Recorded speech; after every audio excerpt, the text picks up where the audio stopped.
This is concerning as the Boston Bruins once again lose in terrible fashion, this time to the Dallas Stars in a game to forget. I'm going to be breaking down what a real big issue is this season that not a lot of people are talking about and really shouldn't be a concerning factor for the Bruins, but has been a very prominent one so far this season. Now, before we get into all of this, we know 75% of you guys watching right now are not subscribed to the channel. If you're looking for a spot to get all of your Boston Bruins news, you're in the right spot. Hit the sub button, join us here on the channel. We're covering everything Boston Bruins and is also free, so feel free to hit the sub button. But without any further ado, we need to get into this and really talk about a big issue the Bruins have been facing this season that ultimately could lead to some pretty brutal games. And it's kind of getting out of hand, the fact that we're looking at these games, seeing a lot of big losses and real no answer to them. We've seen Jim Montgomery after postgame saying that he has no answer to why some of these games are losses, why some of these games are as bad as they are, and a real big factor to it is the goaltending. Now, I'm not saying the goaltending is an immediate factor, but it is a big part of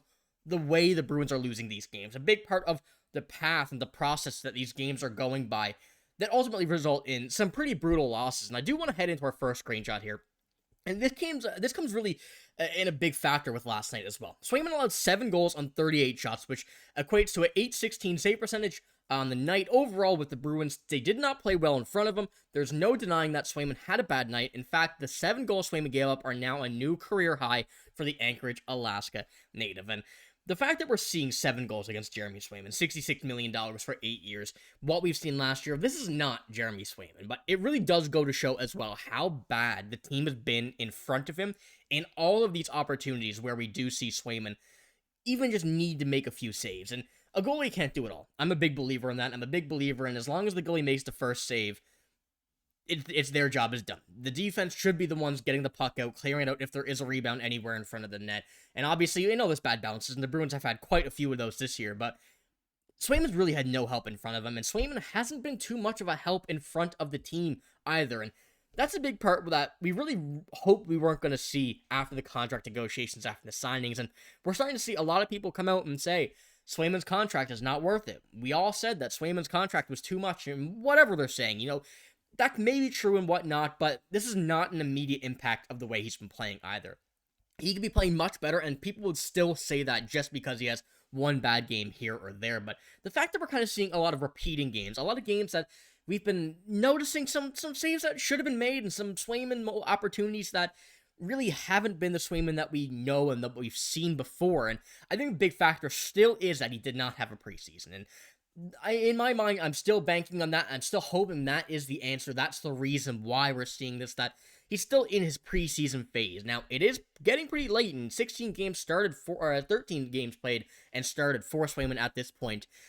That's quite a few games to really get under your belt. And we should be starting to see Swayman get into that rhythm of a full NHL season, a full NHL regular season, but it seems to kind of be lacking at that point right now. And kind of going in further with this, a tweet from Michael Sullivan, Swayman this season is 5-6-2 with an .888 save percentage and a .335 goals against. Now, this does come after the game against the Dallas Stars yesterday, so that definitely didn't help this statistic at all. But the fact that 5-6-2, .888 save percentage, .335 goals against, we know the Bruins have been a bad team so far. They've been starting to heat up 4-2-1 in their last 7, but those games still need to be wins by marginal amount of goals. We don't want to see the Bruins win games 7-6, 8-6. Now, we do want to see that offense, but we don't want to see the defensive side of that and the goaltending and everything. And the fact that we've been seeing this lately has been a bit concerning, and I won't want to lie on that, and I don't want to say it, but it's kind of a point that we have to at least consider right now going into this season and as we progress later into the season. And going further into that, Michael Sullivan says the Bruins' goal differential is now -16, which is a big factor that we don't really want to see. And on top of that, having the 4th worst goal differential in the NHL, and having Jeremy Swayman and even Joonas Korpisalo this season, that's not something that we kind of wanted to get into. We know that Joonas Korpisalo hasn't been great last year. Pretty good this year, and I've been a firm believer that in the right system, Joonas Korpisalo could be a very good goalie, but we needed, and we still need to see better from Jeremy Swayman. And kind of going further into the season, we better not see what we have. And having this as well, going into that, the quote earlier from the 7 goals for Jeremy Swayman last night, and going further into the issue that we've been seeing against goals against, Ty Anderson had this tweeted out as well. The Bruins allowed 8 goals on October 31st 6 of those coming from Swayman and just under half the game, and 7 goals last night, November 14th.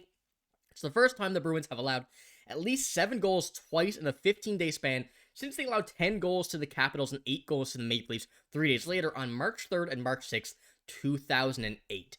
And, you want to see further than that, obviously. You don't want to have this kind of thing come up in your history books, this kind of stuff come up in your records, and that's a big issue that Swayman has faced so far this season. And, we should see Swayman be much better. And it does kind of suck to say that he hasn't been playing well. It's not just been the team in front of him, although it has been, but it has been just that. It's also been a lot about Swayman letting goals and that shouldn't go in, light goals and everything, and he really hasn't seemed to have that drive that we saw in the playoffs and at the end of the season last year, that factor where going into the game that you can see Swayman be the factor in the game, the X factor that will win you a game when you need to win a game, even if the offense isn't there. And it's been a tough go over the past few games, and a tough look as well going into that. And looking at the defense as well, we've seen Nikita Zadorov take many penalties. We've seen the injuries to the defense. Jordan Oshler playing this game. Parker Wotherspoon now being a regular here as he was the 7th defenseman to start the season.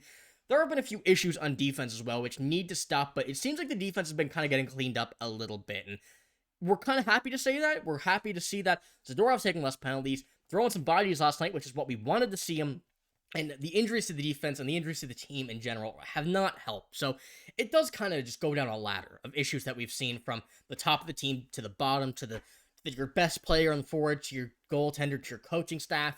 The Bruins really haven't seemed to find that rhythm yet, and we still want to see that, and there's still lots of time yet. And that's why I'm saying it's not need to panic. We don't need to panic yet, but we just want to see a slow process of getting the game cleaned up, seeing Swayman come back. I think that I would like to see Jonas Korpisalo start a few more games, maybe some back-to-backs here. We know that Swayman is going to be in the first year, really, of not 50-50 games, and that will take some getting used to, but we've seen him play multiple games last year, back-to-back in the playoffs and at the end of the season, where he's been just going by himself, and we haven't seen that this year, and that's one thing that we're ready to see, and I do hope that we do see this at some point. So I did want to quickly just go back to these screenshots right here. These 5, 6, and 2, 888, 335s. These need to be increased, and that's one thing that we're hoping for, we're looking at, and I want to check back on this in a couple weeks and look at this and go, we remember this time. We remember Jeremy Swayman being in the mud a bit, I guess we can say, and we're laughing at it now. We're laughing at it, we're seeing him.